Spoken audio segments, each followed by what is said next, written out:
Zee 24 तास एक पाऊल पुढे। श्रीमंत असलेल्या पश्चिम महाराष्ट्र देवस्थान समितीनं दुष्काळ निवारणासाठी केवळ 11,11,111 रुपयांचा निधी दिलाय। राज्यातल्या दुष्काळ निवारणासाठी मुख्यमंत्र्यांनी सहाय्यता निधीचं आवाहन केल्यानंतर अनेक देवस्थानांनी उत्स्फूर्तपणे कोट्यवधींचा निधी दुष्काळ निवारणासाठी दिलाय। मात्र कोल्हापुरातल्या पश्चिम महाराष्ट्र देवस्थान समितीनं केवळ 11 लाखांची मदत जाहीर केली। पश्चिम महाराष्ट्र देवस्थान समितीचं वार्षिक उत्पन्न 10,50,00,000 इतकं आहे, तर 46 कोटी रुपयांच्या रोख ठेवी आहेत।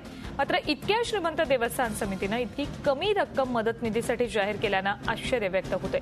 पश्चिम महाराष्ट्र देवस्थान समितीनं मंदिराच्या सुविधांबाबतही फारसं गांभीर्यानं काम केलेलं नाहीये। आजही महालक्ष्मी मंदिरात भाविकांसाठी पुरेशा सुविधा नाहीयेत। त्याचबरोबर भाविकांना भर उन्हात दर्शन रांगेत उभं राहावं लागतं। अशा मूलभूत सुविधांकडेही दुर्लक्ष करणाऱ्या देवस्थान समितीनं दुष्काळग्रस्तांसाठी तरी सढळ हस्ते मदत करायला हवी होती, अशी भावना आदरणीय मुख्यमंत्री महोदयांच्या आव्हानास अनुसरून पश्चिम महाराष्ट्र देवस्थान समितीनं मुख्यमंत्री सहाय्यता निधीस म्हणजे पर्यायाने दुष्काळग्रस्त निधीसाठी 11,11,11,111 रुपये देण्याचा कालच ठराव पारित केलेला आहे। आणि सध्या दुष्काळाची अशा पद्धतीनं परिस्थिती असताना अनेक मोठ्या मोठ्या संस्थांनी मोठमोठ्या प्रकारचे निधी दिलेले आहेत। पेन्शनर असोसिएशनने सुद्धा लाखोच्या पटीत निधी दिलेला आहे। आणि असं असताना देवस्थानसारखा अनेक मार्गानं गोळा होणारा पैसा देताना देवस्थान समिती ज्या प्रकारचा कंजूसीपणा दाखवती हे निषेधार्ह आहे। देवस्थान समितीनं मोठ्या प्रमाणात भरीव मदत या ठिकाणी दुष्काळ असताना करणं अपेक्षित आहे। आपल्यासोबत आमचे प्रतिनिधी असणारच आहेत, त्यांच्याशी आपण या संदर्भात चर्चा करणार आहोत। या संदर्भातले अपडेट्स त्यांच्याकडनं घेणार आहोत।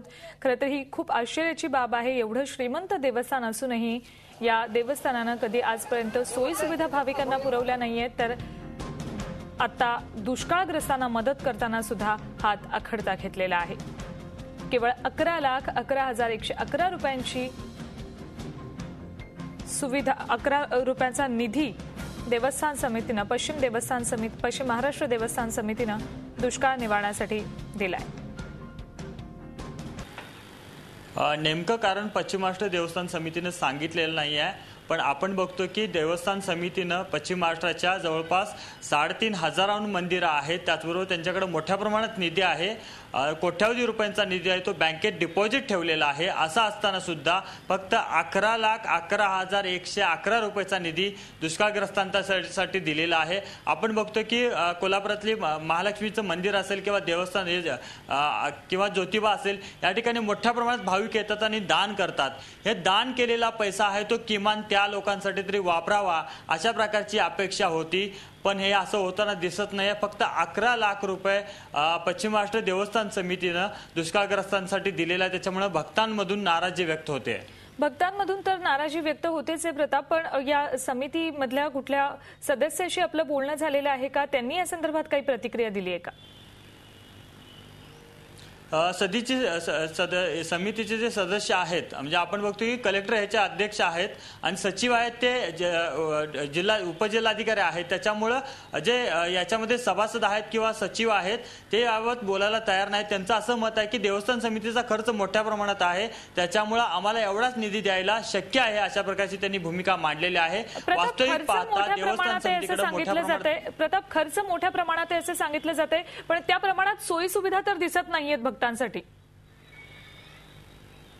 नक्कीच हेच आश्चर्य म्हणावं लागेल, कारण आपण बघतो की जवळपास 43 कोटी रुपयाच्या ठेवी या बँकेमध्ये ठेवलेल्या आहेत। असं असताना पश्चिम महाराष्ट्र देवस्थान समिती दावा करते की आमचा खर्च मोठा आहे।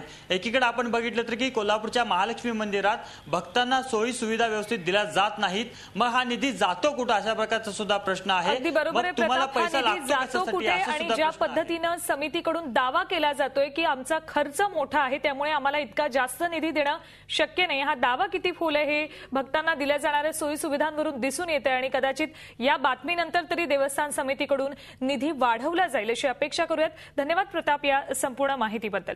झी 24 तास एक पाऊल पुढे।